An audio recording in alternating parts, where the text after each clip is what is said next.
ever happened to you? I've been dieting for a few months, trying to stave off a gut, trying to be healthy and stay in shape. So I'm eating all the right foods, hitting the gym, not eating till late at night, drinking water, yada yada, the whole 9 yards. Everything was going great until it happened. It came out of nowhere. It wasn't a holiday or family party. It wasn't a special event or an occasion. It was a regular weeknight. I was having a good day. I worked out, came home and had a healthy dinner. Later that night, I was on the couch reading a book, and I felt a little hungry.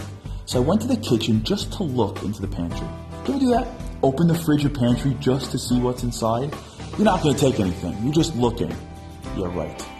Well, that day my grandparents came to visit, and of course, how could Jewish parents come by to visit without bringing a truckload of junk food just in case the kids get hungry? So I opened the pantry, and staring at me is a box of chocolate chip cookies. Now I'm standing there alone, 10 o'clock at night, and it's me in the box. And I'm thinking, don't do it. You'll regret it. Come on, one cookie. I think it's low in saturated fat or something. I don't know what that is, but I'm sure it's a good thing. No, yes, no, only one. You're starving to death. Fine, one. 30 minutes later and the box was done. As soon as I finished eating the last cookie, the guilt started setting in.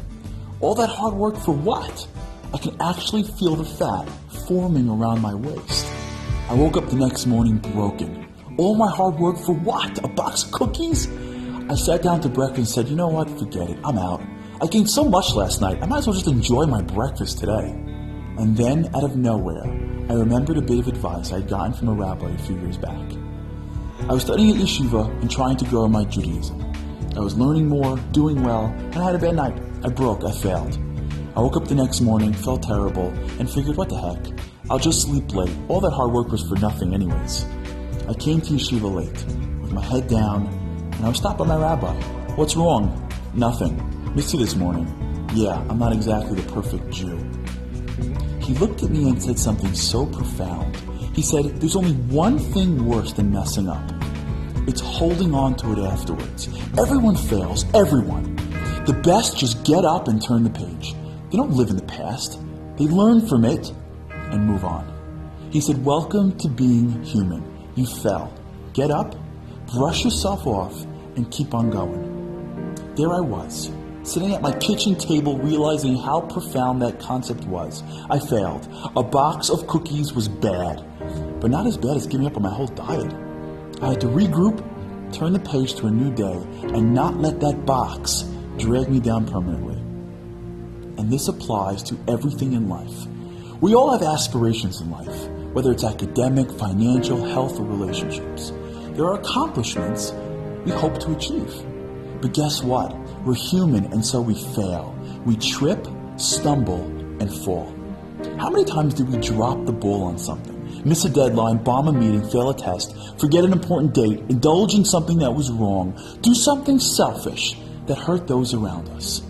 While we're doing it, we're so driven, but once it's done, we realize it's wrong. And that's when we choose to either allow our failures to drag us down further by giving up, justifying or rationalizing our actions, or just blaming somebody else. Or to stop, realize it was wrong, learn something productive, and then turn the page. King Solomon, one of the wisest men ever to walk the earth, said in Proverbs, Ki sheva yipol tzadik v'kam. A righteous person falls 7 times and gets up. He didn't say, if a righteous person falls, then he gets up. He said, a righteous person falls. Not once, many times, and gets up. You know why? Because everyone falls. Everyone. King Solomon's distinction isn't who makes mistakes, it's who gets up afterwards. Whatever happened, happened. We can't do it over, but we can choose to take responsibility, get up, brush it off, and turn it in.